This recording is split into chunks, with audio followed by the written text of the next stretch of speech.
Welcome to the Undisputed podcast. I'm your host, Jenny Taft. This podcast is a condensed version of today's episode of Undisputed, handpicked with the best segments and discussions. Skip, Shannon, let's go. Now, the Cowboys are a 3-point underdog on the road against the Panthers on Sunday on Fox. Odds makers are not on Dallas' side going into the season because they are expected to miss the playoffs. They still have Dak and Zeke, but there are injury concerns on the offensive line and then question marks at receiver. So how about them Cowboys, Shannon? Will they make the playoffs? No. No. Yeah, I didn't need to wait till this came out. I told you earlier. I told you in July that they weren't making the playoffs. And as a matter of fact, we got cases to do on it, don't we, Skip? We do. Yeah, okay, good. No, they're not making the playoffs, Skip, because really when you look at it, they have one playmaker on the offensive side of the football, and that's Zeke Elliott. You look at the tight ends, your three tight ends, 9 catches between the three of them. Allen Hurns and Terrence Williams, those are your two top receivers. Yep. Those are the guys that you're going to count on to get big plays. Really? And as good as that offensive line is, at some point in time, Skip, Travis Fredericks is out. Zach Martin got dinged. He's going to be, in preseason. He'll be back. Tyron Smith has been dealing with this back issue for the last several years. And one thing we know about backs, they come and they go. And I don't even want to get on the defensive side because Sean Lee, we already know what happened, right, Skip? Every once in a blue moon, I don't foresee one. Seriously, do you sit home at night with voodoo dolls? You got a Sean Lee voodoo doll. You got a Tyron Smith voodoo doll. No, Skip. You probably got a Dak and Zeke. And No. Out of there. You definitely got a Travis Frederick, and it worked. You have a Skip one? No. Here's the thing, Skip. I think the greatest predictor of future is past. So what does that tell? What is Sean Lee? What has Sean Lee shown you in the past? Don't get sad now. I'm asking you. It's your turn. I don't know if I get to speak or not. You can speak on it. What has Sean Lee done in the past? That he's the best linebacker in football. Go ahead. He's been nicked up. But that's the thing, Skip. If they had some outside playmakers, I have no problem with them moving on from Dez Bryant. But I at least thought they would bring someone in, an adequate replacement to Dez Bryant. I hardly think Allen Hurns is an adequate replacement to Dez Bryant. Okay, Jason Witten decided to move on. Yep. You replace him with Rico Gathers and who's the other guy, Skip? You know him. Let's see what tight end. Oh, Jeff Swain and Blake Jarwin. That's what you're going to pin your hopes to. They're blockers. They can really block. But you need they do what you couldn't do. They block. Okay, how about this here? Look at the teams that are really good. What do they tight ends do? They block. Gronk, Zach Ertz, Greg Olsen, Travis Kelce. Huh? What do they do? Those Delaney guys you Walker. just read, they're 2 extra offensive linemen. That's all they are. And I'm good with that. So in other words, you want Zeke to have like 500 carries. What about Dak? Dak's like, I don't just want to turn around and hand the ball off to Zeke. I want to showcase this arm I've been working on. He's got one. Yeah, I know. But, handing the ball off like this or handing the ball off like that, you don't get to show it. Or showing him the ball and pulling it back, and then you run with the ball. No. Is that legal? Is that what you want him to do? I'm not even saying a word. You guys are going to miss the playoffs. You're in for it. You guys are, and I noticed I said because you're part of the Cowboys hysteria. You guys will miss the playoffs. So I will admit that you have me somewhat on the run here, right now, because I'm the first to admit on national television, I am deflated over Jerry Jones' failure to close the deal on Earl Thomas. I just thought he would. And he didn't. And he tried. I don't even know what he did. But Earl Thomas would have been my team's version of Khalil Mack going to the Bears. I agree. That's the move that just ignites your locker room, where everybody comes next day to the locker room like, we got Earl. Yeah. We got him, and nobody else has him in this division. We have Earl Thomas. And they already knew they have one of the best front sevens on defense in all of pro football. It's top 5. It's definitely top 5. And that was the deal closer. That's Super Bowl or bust. That's the move where you say, Jerry Jones just sent the locker room a message, this is the year. It's not 2 years from now when the kids all grow up. It's this year. It's Earl Thomas. And it was happening, and then it wasn't happening. And I'm worried about my team for Sunday because there's going to be a hangover effect from this. There's going to be Earl Thomas letdown going to Carolina because I think this team was on hair trigger to acquire him, to welcome him into the locker room. But all that said, I've told you from the start, I can't explain exactly why, but I love this team. I don't love it as much as I would with Earl Thomas or with Travis Frederick being completely healthy. Yeah. Or with David Irving being able to play in the first 4 games.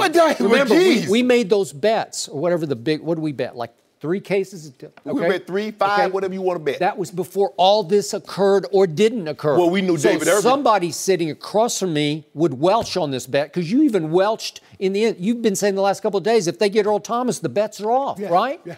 Well, I don't do that. I got the courage of my convictions because I still really, really like this team. I'm not going to say I love its chances, but this team, even in a stacked and loaded NFC, will be a 10-6 wild card team. You can book it, and I ain't welching on it. This team, all the haters want to focus, and this team has. Ain't nobody hating on the Cowboys. You're the leader of the haters. Why would I hate them? You're the president of the Dallas Cowboy Hate Club. But the haters want to focus on what's not there. I keep focusing on what is there. You have the best running back in football. No, you don't. He's not the best. Stop saying that. On a mission this year to get even with the NFL for what it did to him wrongly last year, 6-game suspension. And it's going to be Brady-esque after Deflategate. What did Tom Brady do after Deflategate in his 4-game suspension? What did he do? Super Bowl is what he did. And he made Roger Goodell have to eat that right in front of the world. So is that what you're saying? Are you saying Roger Goodell is going to hand the trophy to Zeke Elliott? Is that what you're saying? He's going to have to hand him a different kind of trophy because he's going to lead the league in rushing. He's going to be the MVP. And I still believe, and I wish I had Travis Frederick, because when I made this proclamation, I had Travis Frederick, and now he's got this bizarre, rare autoimmune deficiency. And I must admit, he said yesterday he still has numbness and weakness in both arms. Well, that's not a good sign. No. The only silver lining was they did not put him on IR. So somebody upstairs believes that sooner than later he will be able to play football. Because you put him on IR, Skip, he's gone for 8 weeks. 8 weeks. So somebody thinks it's inside of 8 weeks, or they wouldn't waste a roster spot on a guy who still has numbness and weakness in his arm. But if he has numbness and weakness, what does that mean, Skip? He's losing weight because he can't lift. It's terrible. It's just terrible. God bless him. But the point is that I do have Ezekiel Elliott looking the best he's ever looked. He's saying and doing all the right things. I'm knocking on wood. Jerry Jones' cell phone has not rung one time underneath his pillow at 4 a.m., right? So far, so great. Okay. And everybody, Zach Martin on down, they all say that he looks like he is in serious business mode this year. The quarterback will have top 5 statistics this year. He had top 5 QBR the last 2 years. Why would it change this year? Well, dinking and dacking to get you that. You know what? He's going to be better without Dez Bryant and without Jason Witten. He got way too Dez dependent, and I think he got a little too Jason dependent, because both of them, according to Stephen Jones, were constantly in Dak's ear in the huddle. And what did you tell me about Jason Witten? You can dink and Dak all you want to him. Is he going to run after catch? He's going nowhere. He's already a statue to himself as a player, right? He's a statue on the field as a player. He deserves a statue, but he turned into his own statue, right? I mean, he was never a speed merchant, but as we get older, Skip, we lose a step or two, and he didn't have a step or two to lose. What do I tell you about Dak Prescott? He is Brady-esque. I'm not saying he'll ever be Tom Brady, but he's better off reading and spreading the football. And you did not mention one, Cole Beasley, who 2 years ago caught 75 balls from Dak Prescott and fell to 36 last year because Dez dependent. 88's open, single covered. I'm going to throw it to 88, and he leads the league in drops. Well, that was the story of the year last year. I don't have to worry about that anymore. Big addition by subtraction. Okay. Terrence Williams is still there. Alan Hearns he looked pretty good to me. You called him more T-Won't last year than T-Will. Okay. Well, maybe he's T-Will this year. Maybe he's going to have to be. Okay, what's he been in the past? He's been T-Will a bunch of times because he was always that sneaky, fast receiver who got behind you for the big touchdown. You remember last year you fell into this trap. He had that big game against Kansas City. You come in here he got hurt. He got hurt at the end of that game. Beating your drums and everything. He needed foot surgery after the game, after the year, okay? Michael Gallup looks pretty good to me. I don't know, he's just some kid from Colorado State. You watch. He'll be pretty good. We'll see if he Gallup on Sunday. Tavon Austin looked pretty good to me, and he was the rave of camp, man. That's all they talked about was Tavon took over training camp. Okay, Deontay Thompson, they cut him, then they brought him back. He's had Achilles issues. He can fly, man. He'll get behind Can people. he catch? Yep, I think he can catch. And Rico Gathers is the X factor in the red zone. Matt Ryan could have used Rico Gathers last night. I'll bet Matt Ryan would have cashed with Rico, because all you got to do is throw it up to 6'6" and let him go up and snatch We it. sure we know what plays? Huh? Jerry says, well, you know, he can do real well when he know what to do. Yeah, and by the way, they have this other receiver named Ezekiel something. I don't know, but you watch. He'll triple the balls he caught last year, Ezekiel Elliott will, because he's going to be catching them like crazy out of the back. Nah, he's not catching no 81 balls. He caught 27 balls. So he's not catching right no 80. there with Le'Veon. No, dude, stop it. Yeah. No. Le'Veon, Todd Gurley, David Johnson, all them are kind of like in that mode where they can run the ball and receive the ball. Yep. That's not what Zeke is. Yep. Can he catch the ball? Absolutely, but that's not. But Eric Dickerson could catch, but I would much rather hand it to him. Or pull it out and keep it, because the quarterback's going to be using his legs as much as his arm. I promise you, it is more Dak friendly. That means Dak carrying football. No, it means Ezekiel Elliott carrying football. No. Yes. So, I went out on this limb before, but I think Ezekiel Elliott has a shot at breaking our man Eric Dickerson's all-time record of 2,100. Nope, I'm not going to do it because I don't have Travis Frederick for God knows how long. I needed I would do with Travis Frederick, but I don't have him. But you should. You told me. You told me Looney. Joe Looney. Yeah, you told me Looney is the real deal. Yeah. So put some do. I didn't say he was the real deal. Oh, yeah, I love it. Quality backup. Quality backup. We got the best backup center in all of football. Yeah. So put some do on it. I'm not going to put do on. What about your back end? What about your back end without Earl Thomas? That secondary with Heath. Awuzie will turn into a star at cornerback. Okay. And Byron Jones is back where he should be at cornerback. I like him better there at safety because he doesn't have the instincts to play safety. Jeff Heath is okay. Xavier Woods is okay. He hurt. Kayvon Frazier is okay. He hurt. Okay. All right. But they're just okay. I told you I needed Earl. I don't have Earl. So I'm going to have to close my eyes on the deep balls because I don't know. But I got a hellacious pass rush. I got some of the best. That linebacker core as a group might be the best in the NFL because Jalen Smith's going to be a Pro Bowler. You watch. Well, when Thomas Davis comes back. I think you're getting scared. I know you. You're getting quiet over there. 9-7. No. Well, 10-6 is 9-7. 9-7 is pretty good, right? No, in the NFC, 9-7. Are we doing pretty good or are we doing playoffs? I just need to know. I'm going 10-6. It'll be backdoor playoffs. They might get the last spot. You're not getting anything. Yeah. Well, I mean, we talked about it. I mean, what does Vegas say? Y'all have the 7th best odds to represent the NFC. Okay, well, that's only one off, right? Okay, is that when did they start taking 7 teams to the NFL playoffs? I don't know. Oh, yeah, exactly. They don't. Okay, Vegas is often wrong. Whoa! No, they are. Hold on. No, they just often are. But you didn't do that when Vegas said LeBron James going to win like 50 games. You come in here with Vegas said, and what did you say? Well, Vegas keep building buildings with what? Well, there you go. So I just need to get through the first 4 games at 3-1, and then you are dead in the water. Because all of a sudden I get David Irving back, I get Travis Frederick back, and Shannon Sharp is cooked right here. Oh, you're going to eat a bunch of Dallas Crows. Hold on. You think y'all going 3-1 in this first 4? Can I get some doing that? Shot? I think we got no. I don't know about that week 2 matchup. I love the week 2. That's the only given I got. Sunday night game against the Giants. Yep, but it's Dallas. home. It's home. Yeah. I like that one. That ain't no home field court. Y'all make it seem like y'all got a home field advantage like the 12th man up in Seattle. We're going to win the Giants, and we're going to beat the Lions at home. Can we win at Carolina or Seattle? I don't know. Matthew Stafford, come on. Huh? Counting on Matthew Stafford. Well, you're counting on everybody on the schedule because you're going to be in Cam. Whoa, Cam. Yep. Do that thing for me. Looks like something Cam would wear. Yep. Yeah. It does, you know, actually. Crazy That's good. stat on Ezekiel Elliott. Even though he missed those 6 games last season, he still finished 10th in the league in rushing, 983 yards. 6 games he missed. He still led the league in yards per game. Crazy. What does that tell you? It's time for us to move on. By far, you know what? By far, he led the league. No mercy. Hey guys, Jenny Taft here. More of the Undisputed podcast is on the way. But first, a quick word from one of our sponsors. UFC bantamweight TJ Dillashaw loves the fight, loves the strategy, and you know what else he loves? Toyo tires. Because like Dillashaw, Toyo tires are as tough as they come, and they are the official tire of the UFC.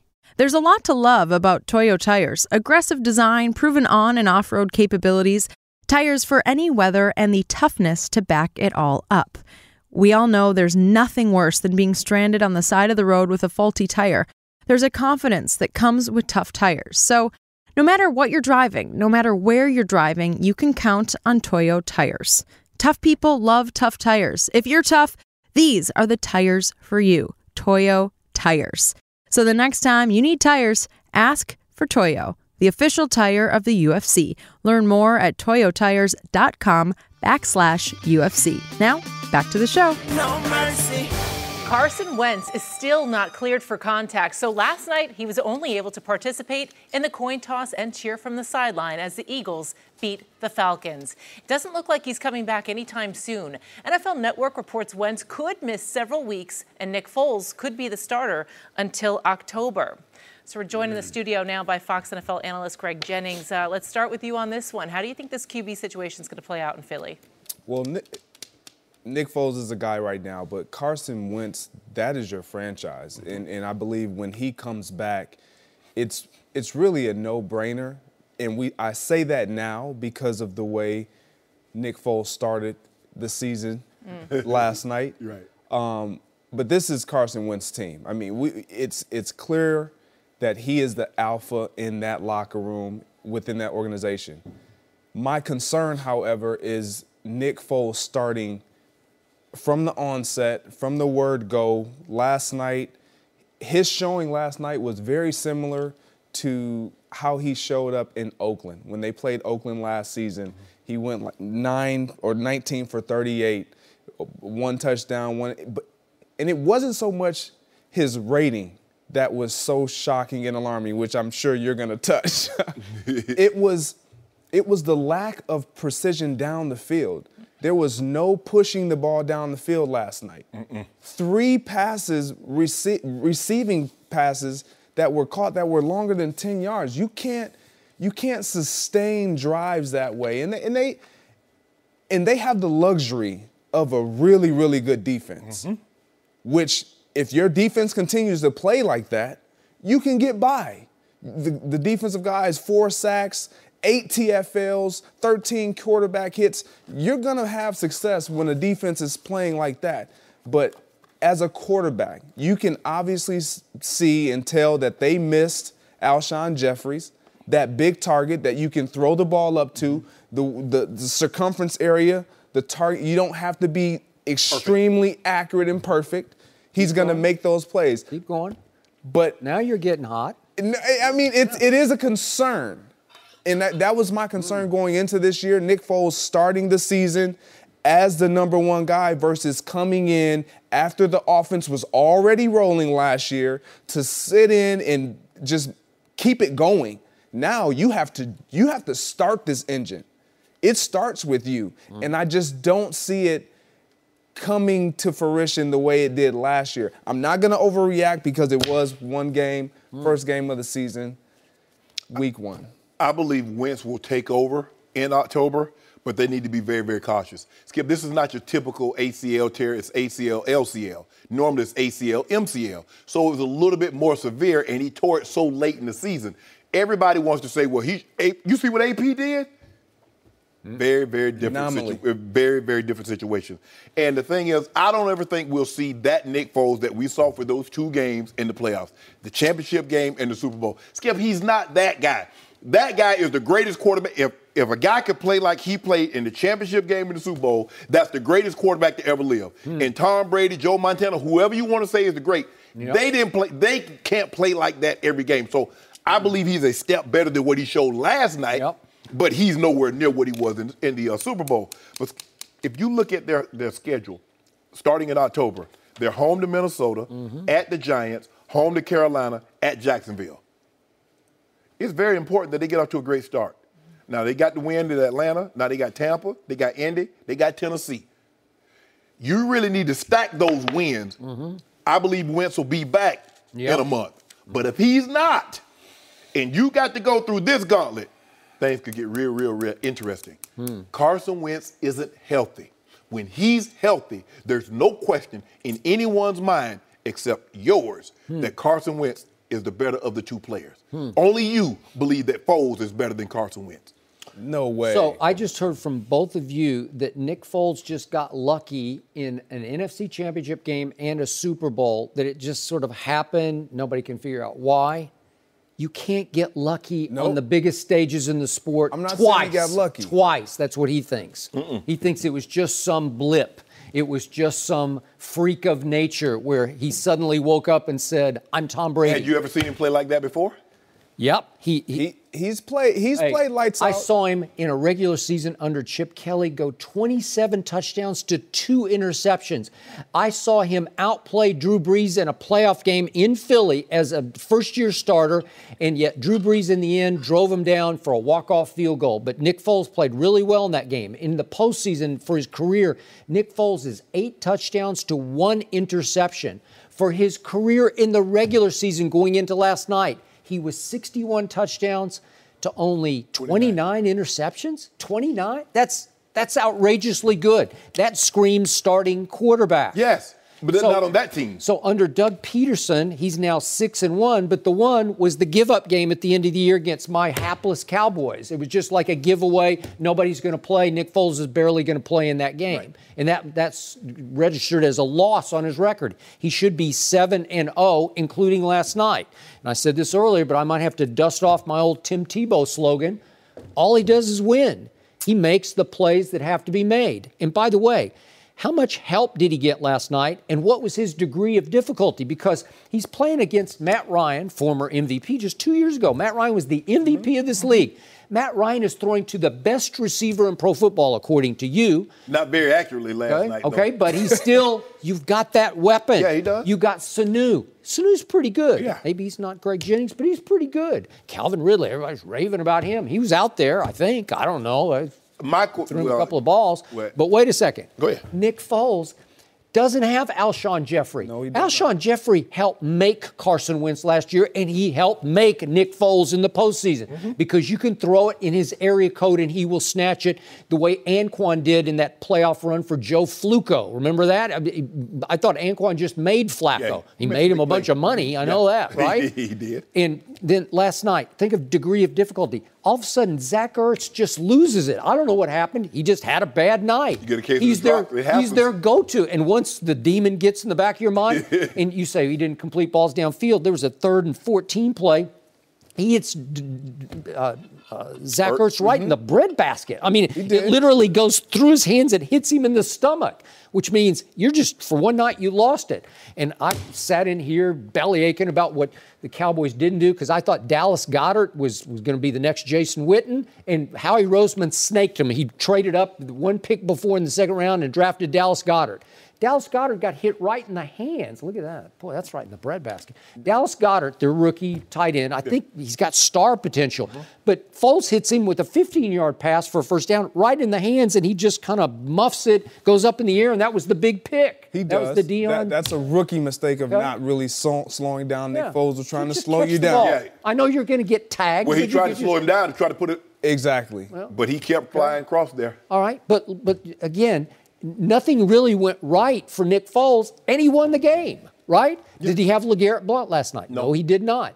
Is Aguilar a number 1 receiver? He is not. No, He's just not. So who are you throwing to? Zach Ertz has gone south mentally. What are you doing? How do you survive that game? Well, he made just enough plays to survive the game. And they won another game that you'd say, well, they didn't even go in as the favorite. Atlanta was favored by a point in the end because everybody's betting on Atlanta. Here's my Did Nick Foles win the game, or did Atlanta give it away? Atlanta lost it. With 15 penalties, 100 and some, over 40. In the red zone. You can't score. The inefficiency in the red zone. Atlanta blew that game. I mean, they had the same opportunity that was presented to them in the divisional game. But Atlanta gave the game away, you say. Who made the dumbest mistake of the whole night? Somebody named Trey Sullivan on special teams for the Eagles. He steps on a live ball. Did he not? Yeah. They kind of pulled him into that. I mean, he pulled him into it? They did. They definitely wrestled him. They wouldn't let him go. They wouldn't let him go. Well, that's what they get because what they tell you, when they start waving you out, run out of bounds. Get as far away from the ball as you can. Don't you have some live word that you scream? Poison. Whatever? Yeah. Get away. And he steps on the football. Was that not a huge mistake? Well, that's a killer. Well, Matt Ryan throwing an interception at the 3-yard line didn't help either. All right. But what concerns me is Nick Foles playing well. then what do? Because coaches are very superstitious. They like momentum. We have momentum. We're 4-0. We're 5-1. And Carson comes back. How would Carson have looked last night? What if they throw him into the fire? And I know no. But what if? What if he had missed the end of the year, missed all the playoffs, and they close their eyes and say, you got to go, and you don't have Alshon? And what if Zach Ertz had a bad night, and you're playing against a really good Atlanta defense? Do you think Carson Wentz would have looked any better than Nick Foles did last night? And I think the luxury that they have is that they can take their time with Carson Wentz because they have Nick Foles. Now, if you got to back up, say, like one of those guys in Dallas, or you got somebody that's not Nick Foles who's just gone out and won your Super Bowl. We don't have a backup quarterback. Yeah, you do. You got two of them. We don't. They're just bodies. I don't know who they are. But you could be. How they're there. In a situation like this, you could be overly cautious because you do have Nick Foles. Yep. And I really think that's what they're doing, and rightfully so. When you look at Carson Wentz and who he is to that organization, to that city, he is their franchise. Everything they're doing is built around Carson Wentz. Mm-hmm. And so to rush him back, even if he's knocking at your door every single day, like, Peterson, I'm ready to go. No, let's just take it easy because it's a long season. We've seen what has happened before with quarterbacks coming back early and players coming back early, and it doesn't work out. They have, as you mentioned, the luxury to literally sit back and say, Nick, we can go as slow as we need to get this offense rolling and back to where we were last year. Hypothetically, what if Nick Foles goes 4-0 by hook or crook? You know what's going to happen. What happens? You and then know all what of a sudden, happens. Carson Wentz says, "I am 100% clear me. I'm ready to play." And you throw him back. No, he will. He'll throw him in there. No, he won't. The Philly fans they're the worst, man. They're the toughest. They boot him off the field at the end of the half for scoring 3 points. I know what you want to happen. Well, they're going to be all over Carson Wentz. The first interception, Foles. No, you won't. You want to try to. Hey, you don't know these people. You want to try to sow that, but it's not going to happen, Skip Bayless. You might as well get ready to deal with this migraine for the next 15 years, because that's what Carson Wentz is going to be for your Cowboys. A migraine, and Botox and all these other drugs, oxygen. Sometimes they have to give you oxygen. Pure oxygen cure the migraine. I know TD had them a lot. Is that right? Yeah. Limp it to him, Wentz. He's going to have a hard time. Limp it to him, Wentz. Yep. He's going to have a hard time. Hard time doing what? Because the pressure will be exponentially too much on him. Because he's going to be forced to come back in and suddenly take it up to an MVP level for, let's say, hypothetically, a 4-0 team. You can't screw that up. And if you throw a couple picks in the first game, oh, big old country farm boy. Foles. North Dakota, Skip. You see that big old red? He used to be in the cold weather and farming on that big old farm he just bought up there. Yeah. He fine. He ain't worried about no pressure. No, this is Carson Wentz's team, and I think everyone in Philadelphia, the fans, the team, the guys within that locker room, even the guy wearing number 9 Nick Foles jersey last night knows that's Carson Wentz's team. Yeah. I don't know. When I watch Carson Wentz, maybe it's because it's deer hunting season, but he looks deer in headlights to me. He does. So what was on 33-7 last year? 33 touchdowns, 7 picks. Was going to be the MVP until he got hurt. You really aren't going to give Carson Wentz any credit? I don't know. I just never loved him. I think he's pretty good, but he's not. He's not Dak Prescott. No, he's not that guy. What would you stop? What happened in their rookie years? What happened? What happened last year? Rookie years? Yeah, what happened last year? With the combined QBR of those two quarterbacks over these last 2 years? Who has the best stats? It's not even close. It's Dak. He does love QBR. No, well, he just. I love WIN. Tell-all. That's what I love, Greg. I love WIN. Do you? Yeah. Well, do you love 7 and 9 the first year under Carson Wentz? You love 9 and 7? Carson Wentz, WINCE. You know what That's we he was. We all love you Carson being Wentz. here, Greg. So thank you for joining us for this segment. No mercy. Well, the Falcons lost their playoff rematch against the Eagles last night, mostly because of their struggles in the red zone. Matt Ryan threw for 251 yards, but was sacked 4 times and didn't throw a touchdown pass. He was also 1 for 9 with an interception in the red zone in the 18-12 loss. We're joined now on the set by Super Bowl champion, former Falcons assistant coach Brian Cox. Brian, we're going to ask you to point the finger here. Who's to blame for the Falcons' loss last night? Well, I think the offensive staff, and in particular Steve Sarkisian, when you look at it, the red zone struggles is what cost them the game. You know, you look at the first quarter, you go down there, they get 3 chances, then they go for it on 4th down, they come away with 0 points. They had an opportunity to be up 17-6 in the game or 17-3 in the game early on, and it just got away from them. So, you know, the play call, when you get in a money situation or when you go for it on 4th down, the head coach will come on the headset and say, hey, we're going for it on 4th down, run your play on 3rd down that you like, and then we'll come back on 4th down. So when you look at the plays, they tried to go to Freeman on the 3rd down play on the pass in the traffic, and then they come back and try to run outside. You can't run outside on the speed defense. So. No. They've admitted to struggles in the offseason about we worked on our red zone, and they just have to go back to the board and work on it some more. So unfinished product is not – you can't get overrated. When you look at this game, they lost 18-12. But you look at last year's game, it was 15-10. 2 top 10 defenses they played, and it was a little sloppy early, but as the second half went on, they got to playing ball. I agree. Steve Sarkisian, 1 for 5 in the red zone. That isn't nearly good enough. 12 points and 5 red zone trips.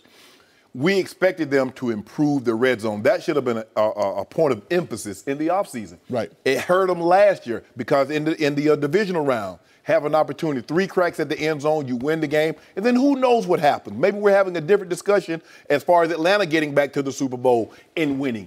But in this situation right here, but Matt Ryan played terrible too. Right. Because his accuracy, something must be wrong with his shoulder because that ball was fluttering and everything seemed like it was a struggle for him to push the ball down the field. But I will say this again. Matt's a Philly kid going home. He struggled there. When I was there, we went up there and they ran for 200 yards on us and they beat us, but he didn't have a great day. Last year in the championship game, they put up the 15 points with a chance to win late, throwing the ball up high to Julio. You got to give the receivers a chance. So, you know, I don't want to overblow it and make it a big thing. It's game one. It's when you look at week 1, some teams are going to come out and look like an offensive juggernaut, and we're going to crown them. This is the front runner. Man, there's a lot of ball to be played. There's a lot of ball to be played.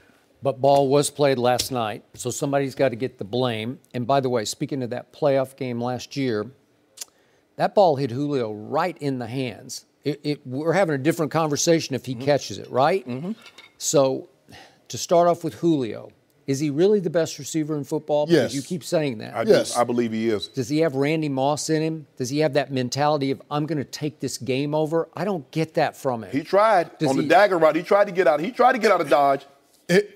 I'm going to stand up for Julio because having been there and coached on that staff, I have never in my career, 12 as a player, 10 as a coach, seen a guy that gets double team and triple team the way that this guy gets. So that's why you talk about from a fantasy standpoint, he's not going to come up with all the numbers. But this guy can do any and everything you would ask any receiver to do. He can come in and out of his breaks like Antonio Brown. He can go get the ball like Randy Moss or Terrell Owens. There's no route on the tree that the guy can't run. I mean, he's a special player. But does he have Michael Irvin in him? Does he have Killer Killer he got some dog in him. Oh, yeah, he's a dog. I don't get it. I don't see it in body language. I don't see him leading the team the way Michael Irvin led the Cowboys to 3 Super Bowls. It should have been 4, but go ahead. He's the most unassuming superstar he's that you would unassuming. ever. No diva in him. Okay. He's the nicest guy, and for all the stuff that we talk about with the receiver position, about the diva stuff, this guy just goes out, puts in his work, and he just keeps his head down, and he's the most approachable superstar you'll ever see. Okay, now to the quarterback. I've been around him enough to say he is a great kid. You know, he's not a kid anymore, but he's a great guy. Right. Is he that guy? Is he the guy? Is he the guy that will make the play to win the game at the moment? I've never sensed that, and I've been consistent in my opinion about him. He's very good. Is he great? No. What did I see last night? And again, maybe something's wrong with his arm because his arm seems softer than Nick Foles did last night. Nothing's wrong with his arm. I mean, when you look at this guy, Matt is a really good quarterback. I would agree with you that would you say he's a great quarterback? When you mention the great quarterbacks in the game, he's not one of the first 4 or 5 guys. But he won an But there's a reason. There's a reason why the Falcons came back and gave Julio a contract this year, amendment, because they understand and know that you got to have all these weapons around him to make him successful. Right. And so, you know, Kevin Ridley was a no-show last night. Sanu came up with a couple catches, but not for a lot of yards. Devontae Freeman got hurt early, so Coleman had to come in and do it. So we talk about all these weapons. Maybe we got too many weapons. But late in the game, you got to think players are not plays. And Matt just didn't give the receivers an opportunity to catch the ball late in the game. You got to throw it in there and give him a chance. Matt Ryan had 5 throws into the end zone because he got one gift at the end because they call illegal contact. It was just ticky-tack. You don't call that on 4th down in Philadelphia. You get an extra crack at the end zone. So he gets 5 throws and doesn't convert a one of them and doesn't really come close to converting a one of them, right? Well, that's just wrong. The last part of the game, I could see what he was doing because they were out of timeouts. You got 18 seconds. You got 3 plays. If it's not there, throw it away. But on 3rd and 4th down, you got to give Julio an opportunity. You got to give him a chance because at that point, the game's over.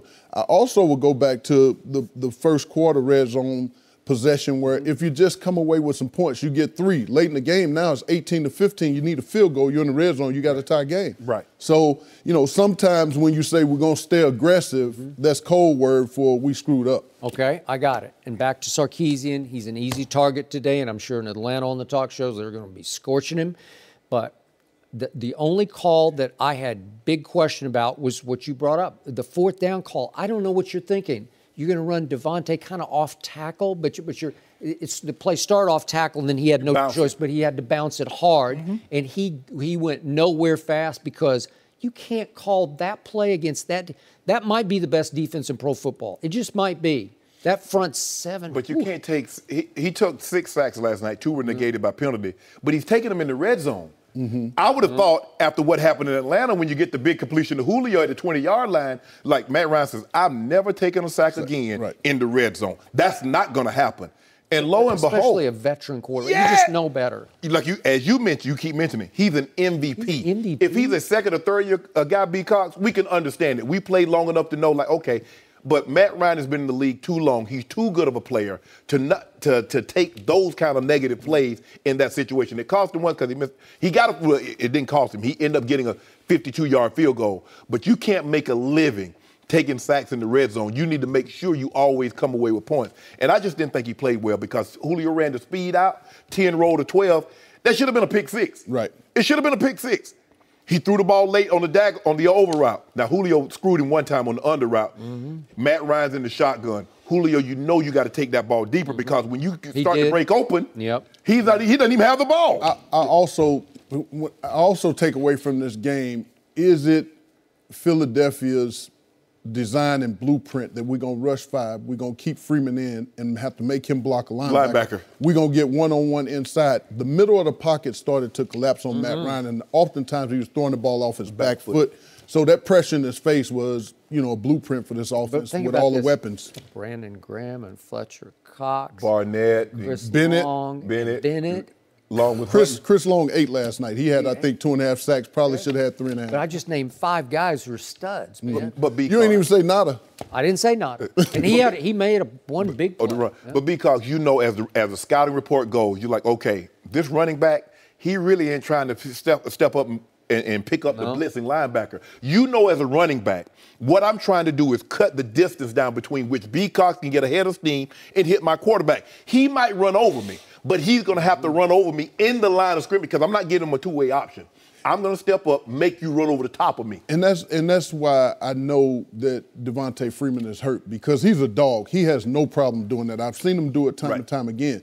Last night, he was not really interested in doing it. That told me something's not right. And so when he didn't return to the game, that answered the question for me. But he's a dog. He has no problem stepping up and taking on the block. Well, he's had a problem with concussions. That's never a good thing when you're a running back because guess what? They're going to hand you the ball, and you're going to have to lower your head to get up in there. That's just and he's not the biggest running back. But he's a dog, though. I know. Don't talk about his size because he's a dog. Oh, I know. He's like all heart to me. Well, you got to be a lot of dog to pick up that blitzing linebacker because B. Cox ain't give you no move. He tried to run right over the top. He tried to put his helmet in your chin. Well, maybe if B. Cox had been on that coaching staff last night, Atlanta comes away with a win. Is that possible? But that was a I ain't gonna say all that. That was a bull jive call on Grady Jarrett too. What's he supposed to do? The same thing happened later in the game when Chris Long fell on Matt Ryan and they didn't get the same call because it was in the 4th quarter late. When you put body weight on the quarterback, it should be a penalty regardless of what time of the game it is. Yeah. What's he supposed to do?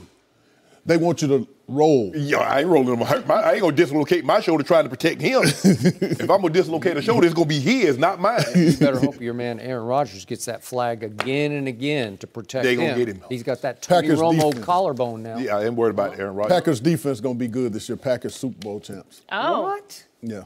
Bold predictions. Mike Pettin is You the were doing best. so well. Mike Pettin is the best pickup non-player of the whole offseason. He is very good at what that he does. defense won't give up but 17 points a game. Super Bowl champs? Yeah. Did you just say that Aaron Rodgers is going to beat Tom Brady in a Super Bowl? Tom Brady ain't gonna make it. It's gonna be the Chargers or the Texans. Or the Texans? hot You got to takes. pick one of them. Hot takes. I don't have to pick one. Yes, you do. I can pick two. Pick Green Bay. I just feel good about Green Bay. In the AFC, I'm not so sure because this is the first year you see a couple chinks in the Patriots' armor. Chinks in the armor? No receivers. Who he gonna throw it to? It doesn't matter. He'll go pick three guys in the stands. No, he before the won't. game. Ain't Yes, that he easy. will. They're gonna have to spread Gronk out to get Gronk one-on-one, but then they're gonna miss the slot receivers. Amendola's in Want Miami. to bet that the AFC Championship game is in Foxborough? I'll bet you that. Okay. I like my schedule. Yeah. That cream puff schedule. It's a cream puff, man. I'll bet you that. Huh? I'll bet you that. Well, Can the I- Chargers can I- ain't winning no games in Foxborough. Can I amend my pick? Joey Bosa is probably gonna miss game one. Oh, is he? Uh-oh. Are you? No, I'm staying with him. You're- I'm riding with Aileen. I'm riding with my homeboy Wink. Bosa, Melvin Ingram, your guy. You know, B. Hayward. Cox has two AFC picks. It doesn't matter because he said Green Bay is going all the way. Right, but the Texans defense gonna get healthy. Romeo Cornell is back as a defense coordinator, so you missed Clowney, you missed Merciless. Watt, you missed Merciless. So all your big dogs are coming back. And remember Were they when gonna play offensive they line? they were number one when Romeo was the coordinator. So now he's back. Okay. A year removed, and Watson is a beast. B. Cox, you- it's good to see you. Always. Wait, Thank are you for picking the joining us. Texans to beat- No mercy. Well, Aaron Rodgers and the Packers are a 7.5-point favorite at home Sunday night against the Bears. Leading up to the game, Rodgers told NBC's Peter King that there's no better job in sports than being the Packers quarterback and added that Green Bay is, quote, America's team. Interesting choice of words. America's team. What do you think about that, Shannon? America's team. I don't really think it's even close. Skip, my brother played in Green Bay for 7 years, and I went to a lot of games, and not one time did I hear a fan say, we are America's team. Oh, so thank you. I am very surprised that Aaron Rodgers said that. There are a lot of small, towns, blue collar, where they play football. Buffalo, Cleveland, Cincinnati. They don't. As much as it pains me to say this, the Cowboys, and they're losing behind in the last 20-plus years, are America's team. Green Bay, look, when Lombardi was there, you adopted the title, the moniker, Title Town. See, I love Title Town. And see, when you don't win titles like the Cowboys did in the 60s, you got to adopt the name America's team, i.e. Cowboys. Green Bay, Title Town, i.e. Cowboys don't win anything in the 60s or the 80s or the 2000s or the 2010, you become America's team. So I am shocked Aaron Rodgers would say something like this because it's not true. As much as I want to agree with Aaron, the Packers are not America's team. I'm shocked. You finally got one right. That might be a first here on Undisputed. It's them sorry jokers down there in Dallas, Texas. Sorry, jokers. So allow me to say about Aaron Rodgers that he also makes me sick because he got his money. He's got his Danica. Life is good up there in Green Bay, and he is feeling himself. And all of a sudden, he blurts this out with a little smirk on his face as he was interviewed on NBC by Peter King, the great Peter King. And he knew exactly what he was saying and who he was targeting. He was trying to rile up Cowboy Nation because he knows Cowboy Nation has caused him some problems, just as he's gotten even with them a couple of times. But this was classic Aaron Rodgers stepping over the line and stepping in it because he tried to explain that Green Bay, because the Packers are publicly owned, that somehow they're America's team. What are you looking for? My notes. Oh, good. Because I want to see if they play Green Bay. Yeah. Do y'all play Green Bay this year? We do not. I want to see another beatdown. Yeah. So, Aaron Rodgers is so off on this because Green Bay is only Green Bay, Wisconsin's team. That's all they are. Wisconsin's team. Yeah, okay, I'll give them that. And that's great, and it's great. And I've been to a bunch of games up there, and they're crazy for their Packers. And they travel well. I give them that. Yes. Because they will take your stadium over if you will let them. Yes. But they're about 1/100th of Cowboy Nation because the Cowboys aren't just America's team. They are the world's team. They are the most valuable team in the world. And think about that. In the whole world, all the soccer franchises, all the, you know all of them. I don't even follow it. But Man U and Barcelona. Come on. Darman. It's it. It's Jerry Jones's team is the most valuable in the world. All the top TV-rated games feature Cowboys. the most loved and hated team in all the world, the Dallas Cowboys. And by the way, NFL Films named them America's team. It wasn't somebody proclaiming it in Dallas, but it stuck because it was true. It was not. They hadn't won anything. When they did that, they had not won anything, Skip Bayless, and you know it. No, I think it came after, let's see, it came after. The first Super Bowl? No, wait a second. It was after the third one. So they had already won 2. They'd won 2 Super Bowls at that point. It wasn't nothing. So Aaron Rodgers is also miffed that he's gone up against Dak Prescott 3 times in his career already. That's a lot of games to play against a kid who's only going into his 3rd year. And in those 3 games, Dak Prescott outplayed him every time. And do I need to mention that Aaron Rodgers, if not for the Dez robbed game, it was a catch game, he would be 4-7 in the postseason. So he knows what's up. He knows what time it is. What time is it? Yeah. 3-1 against the Cowboys. Yeah. Well, thanks to 2, like the most mystifying field goals I've ever seen in my life. Hand of God field goals. Aaron Rodgers put them in position to get those field goals. Well, Dak outplayed him. No, he didn't. Out-QBR'd him in every game. Dak Prescott, as a raw rookie 4th-round pick, went to Lambeau and just stuck it to him. Yeah, and then we came back and repaid y'all. Yeah. So I'm here to say I'm glad Aaron put himself in the crosshairs because this is a big year for Aaron Rodgers. He got the big contract. He's got big pressure and expectations on him because, as I think most Packer fans know, Aaron Rodgers, since that long ago Super Bowl, is 5-6 in the postseason. How can that be when you're the greatest quarterback ever, according to you? Because when your defense gives up. See, well, you can be as great as you want to. Jamie, you can throw for 505 yards, the most in playoff history. You can have the most yards ever generated in a playoff game. But if your defense gives up more points than you score, you're going to lose. And that's what happened, didn't it, Skip? Remember, we had this conversation. It was a glorious Monday. We came in here, and you were so upset. I was on cloud 9, myself personally. That's just me. I don't know how anybody else felt, but I felt good about what I had witnessed because I just wanted you to see what it was like to be Aaron Rodgers, to be Peyton Manning, when you play really, really good. And things that are out of your control because you do not play on the other side of the football, they go haywire and you lose. You never ever knew what it felt like. So I guess that in Aaron's last 6 playoff losses that Mike McCarthy has benched the best defensive player for the whole game. Maybe that's that excuse? Well, he Malcolm Butlered somebody the way Bill Belichick did in the Super Bowl? Have you seen those Packers defense? They gave up 50. They gave up 51 to the Cardinals. They gave up 37 to Eli when they went 15-1. They went 15-1 with the 30th ranked defense. Aaron Rodgers won the MVP that year. That just goes to show you. But they gave up 37 then, Skip. Remember, they gave up all them yards when Colin Kaepernick came in there and beat them. Rushed for 181 yards and threw for 200 yards and 2 touchdowns. What's he supposed to do with that? Tom Brady knows how to keep his defense off the field. Well, why didn't he do it in the Super Bowl? Well, I don't know. He threw for 505. That's pretty good ball control. Whoa. At my restaurant, that's why I stayed open late for Tom Brady. Gave one of them old fat, juicy Lucy's. Special seat. I did. Back. No. Back room. No, not no back room. He deserved it. I want people to see him. I put him right there in the middle. Pull the curtains back so everybody can see him sitting at that loser's table because he had taken the L in Minnesota. Yeah. So it's interesting to me that you rave about Aaron Rodgers, but you didn't pick Aaron Rodgers to get to the Super Bowl this year. A lot of people are. And what did I tell you? A lot of people are. It was between them and the Saints. Okay. But you went with Drew Brees. So, again, I think you agree with me. In the postseason, You didn't go with Dak? In the postseason, I would trust Drew Brees over Aaron Rodgers. I said it yesterday. I'll say it again. Why didn't you pick Dak? I mean, he outplayed Aaron Rodgers. Because they don't have Earl Thomas. It's simple as that. Or I would have. I wouldn't pick him to beat Tom Brady. I'd pick him to play Tom Brady in the Super Bowl. I was poised to do it.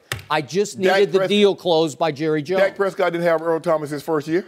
He went 13-3. Yeah. 26 touchdowns, 3-4 picks? Mm-hmm. I mean, why need Earl Thomas now? If he's that guy.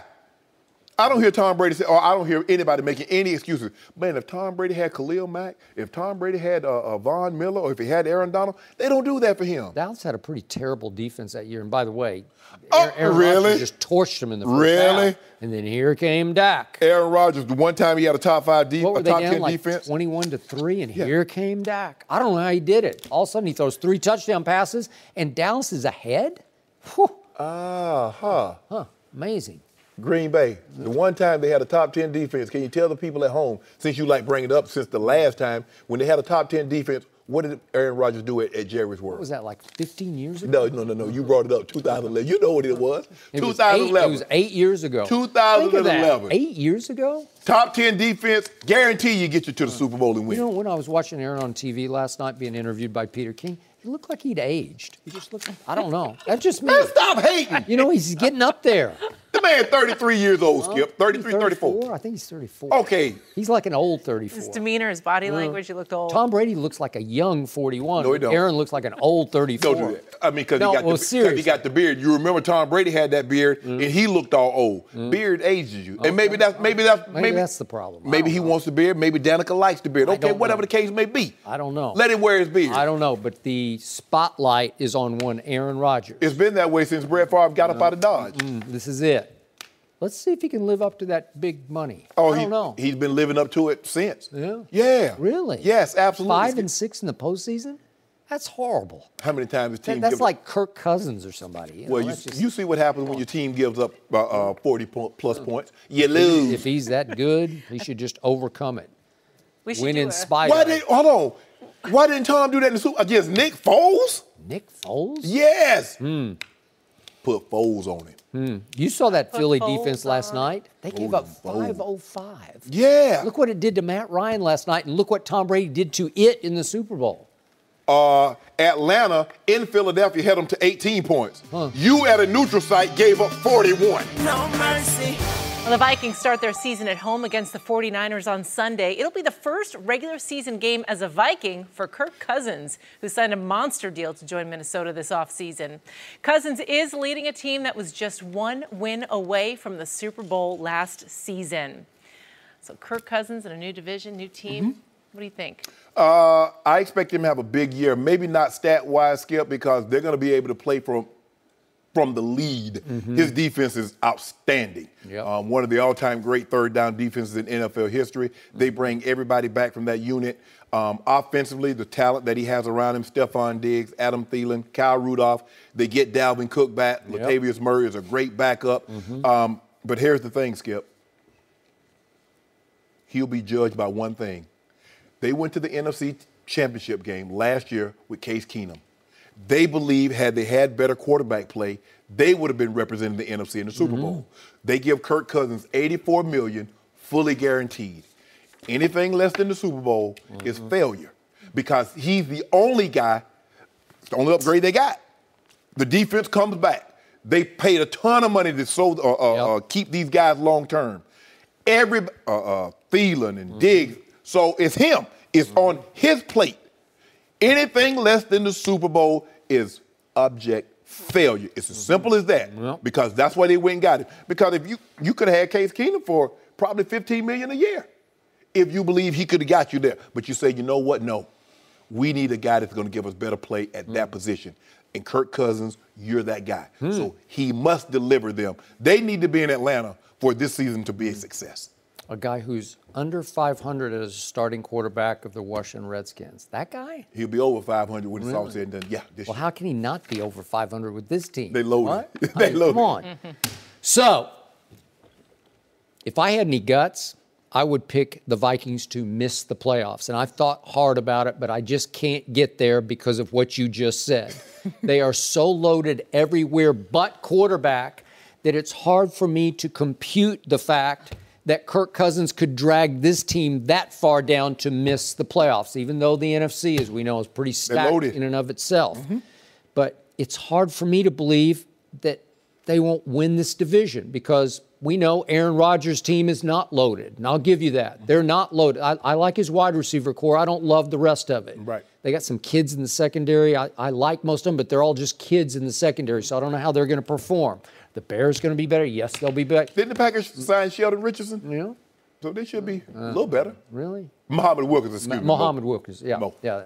But are you going to buy into, No. you're going to buy into the Bears? You're going to buy into the Lions? Nope. They'll both be, like the Lions are going to win 8 games to me. The Bears will be much better, but they got Mitchell Trubisky at quarterback, and I'm not buying that. So back to Kirk Cousins. I'm going to say what I always say about him. He'll have some sensational games, and he will have some head scratchers. And you'll be forced to come in here and say, I don't know what he was doing yesterday. I don't know what he was thinking. He is the classic underconfident overachiever. And when he gets going, he can really get going. Right. And Mike Shanahan loved him coming out of college. Yes. He loved him. Loved him so much that he took a quarterback with the second pick. He ended up taking another one in the third round, fourth round? Yeah. I think Kirk Cousins was a third-round pick. Yeah.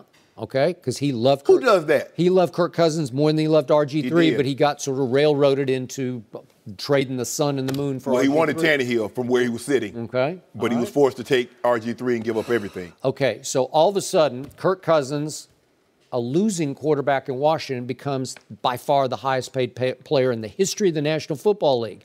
He has now become the most overpaid player in the history of the league, and he has more pressure on him as we speak than any player in this league because of everything you just said. Yeah. Because he has to be it. Right. He has to put them over the top into the Super Bowl, right? Yes. That's what we're talking about here. Yes. It was a Super Bowl or bust kind of move. Right. You gave him $28 million a year guaranteed? He's what, Skip, is as simple as this. What Minnesota did is the equivalent of what the Golden State Warriors. When you got Kevin Durant, you said the reason why we didn't get it done, we needed this guy. Okay, you go get that guy. Anything less than winning the championship for the Warriors that year, Kevin Durant's first year, would have been seen as failure. Anything less than that now, Skip, because you bring that defense and they got all those guys, those Pro Bowlers and all-pro guys, and you look at the skill set, you put their skill set with anybody, from out to in to backfield. Yep. So, like you said, it's on your plate, Kirk. They gave you $28 million per year, fully guaranteed. So no matter what happens, Kirk Cousins gonna get all that cheese. So you got, in Atlanta, in the first week of February, Kirk Cousins, Minnesota Vikings, you need to be there. And I'm not talking about it as a spectator. I'm not talking about getting man of the year. I'm talking about having that team in Atlanta. Yep. So I'm gonna give a silver lining to Packers fans here, because again, I'm a Cowboy fan. My arch rival, Redskins. So I know Kirk Cousins from all the big clashes. These are the biggest games of the year for Dallas and Washington, those two playing. So Packers fans versus the Vikings. You should learn not to fear Kirk Cousins, because he will throw it to you when you need him to throw it to you, because he always threw it to me when I needed it. Because Kirk Cousins, in the biggest games of his year, each time, he went 1-6 versus my Cowboys. 1-6? Kirk Cousins lost all 4 games he played against Dallas in Washington. So he lost to the Cowboys 4 times at home. He lost all 4 times to a young quarterback named Dak Prescott. Really? And he got $28 million because of that? What does that tell you? Those are the games. Those are magnitude games. Those have extra meaning, extra stakes. It tells me free agency is not about being good. It's about being free. Yeah, right place, right time. We've never seen a quarterback come up in his prime and be totally free. Normally they have tags. You got to give up a first rounder. You got to give up 2 first-rounders. And you got to sign him. Well, Minnesota says if all we got to do is sign him, and we don't have to give up any draft picks, so we had never seen anything. Free agency is not about being good. It's about being free. And Kirk Cousins was free. And Minnesota said, if we had you last year, we believe we would have went to the Super Bowl. So we didn't have you, but we got you now. Okay. And so he needs to deliver for Minnesota for putting all that faith in him. Okay. So it's funny to me that division boils down to a team in Green Bay that's Aaron Rodgers or bust, basically. Correct. And it boils down to a team in Minnesota that could bust because of Kirk Cousins. Right. It's everything else is right. Everything in Minnesota, Green Bay doesn't have, Right. except at the quarterback. Aaron Rodgers basically has to be great every single week. Kirk Cousins does not, because he's so loaded defensively and he has so many more playmakers around him than Aaron Rodgers. If Aaron Rodgers doesn't play great, that defense is going to probably give up 25, 30 points, and they're going to lose. You're probably right. The likelihood of Minnesota, now we saw that anomaly in the championship game. Yep. It snowballed on them, Skip, and they couldn't get it back under control. But the likelihood of someone scoring 30 points on that defense is not very good, not very likely. So Kirk Cousins doesn't have to put the pressure on himself, say, you know what, God, I need to get me 350 and 3 or 4 touchdowns, because if I don't, we're going to lose. Is it possible that defense isn't quite as good as you think it is? There's a possibility. It got Folesed. It might be not as good as it was did. last year. Yep. But they can still rush the passer. Yep. They still good on the back end. They still got some Xavier Rose is studs. Yeah. So we'll see. We'll see what they're made of. Well, we'll definitely see what Kirk Cousins is made of or not made of, because the eyes of the NFL world will be on him starting Sunday against the new it kid, Jimmy G. So here we go. Okay. Let them lose that game and the sky will fall in that dome. Oh, man. Ooh, they better not lose to San Francisco. No mercy. Thank you for listening to the Undisputed podcast. I'm Jenny Taft. Keep an eye out for the weekend edition of the podcast tomorrow morning, featuring this week's best segments. Have a great weekend, everyone. Fox Sports 1 of 1.